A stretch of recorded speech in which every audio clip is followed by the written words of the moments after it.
ឆ្លើយសងកឹមមកញញឹមមកញញឹមទៅថ្ងៃក្រោយកុំខឹងថ្មី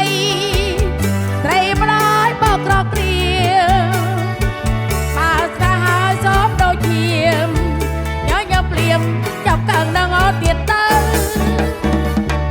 សូមបងមេត្តាណាប្រពើកុំទុកអូននៅជីវិតព្រឹងទៅថ្ងៃក្រោយ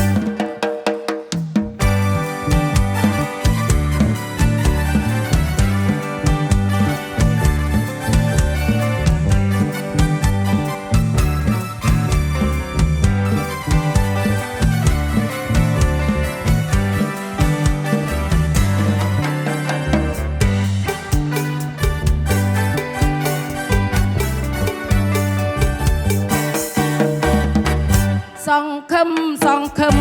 ថ្មីត្រីម្ដាយបោកក្រគ្រាបើស្នេហ៍ហើយសោកដូចជាញញឹមភ្លាមចាប់កឹងនឹងអត់ទៀតទៅ